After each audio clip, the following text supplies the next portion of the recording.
Vous sortez vos affaires, s'il vous plaît. Alors, aujourd'hui, vous n'avez besoin que d'une trousse et de votre carnet pour l'instant.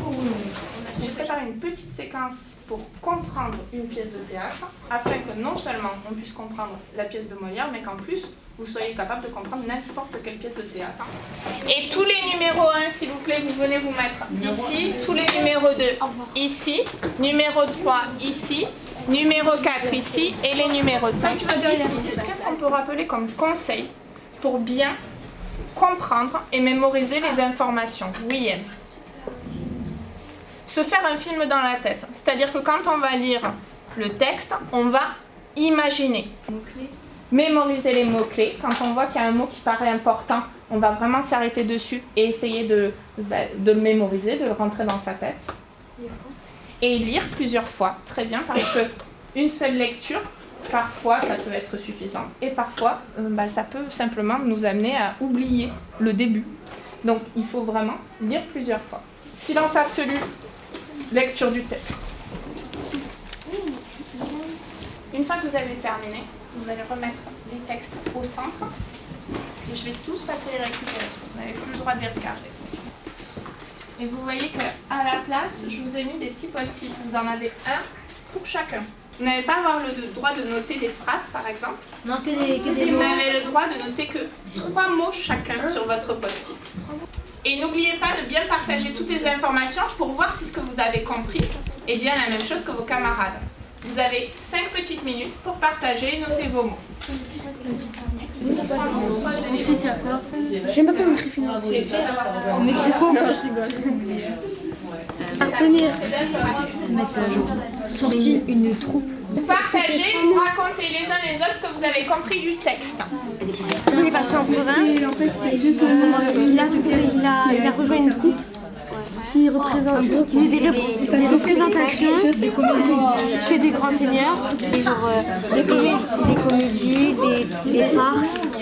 Si t'es comédien, on va être calculé, tu vas pas travailler, Okay. Pourquoi tu l'embêtes sur ce qu'il a écrit? Parce qu'il n'a pas écrit la même chose que toi? Non. Et du coup, ça te paraît bizarre?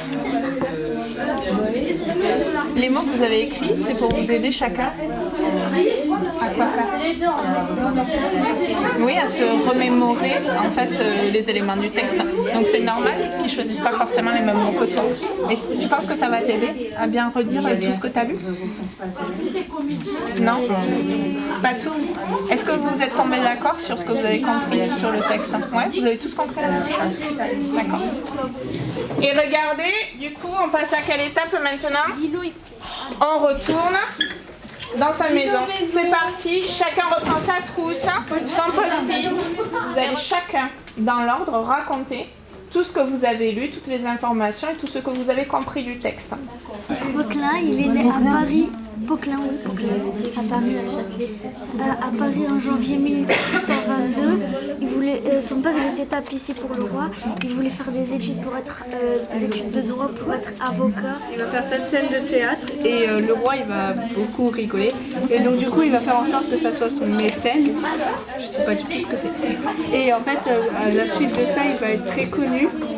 Il va être le rôle principal, mais il souffre de la tuberculose. Il n'était pas censé être sur scène, mais il a quand même insisté pour être le rôle principal. Dans les coulisses, Molière crache du sang. C'est ça, la tuberculose, voilà. Tu peux poser des questions aussi. Vous avez le droit de poser des questions à ceux qui ont moins parlé pour essayer de comprendre ce qui les a gênés. Je vous laisse quelqu'un distribuer. Alors.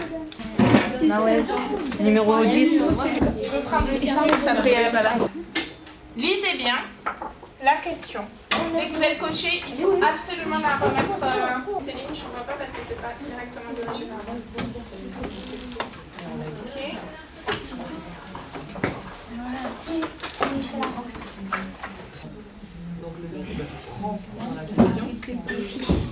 Là, vous avez l'intégralité du texte.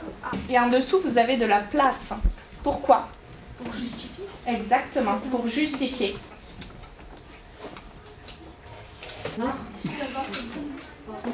On commence par la toute première phrase, la toute première question.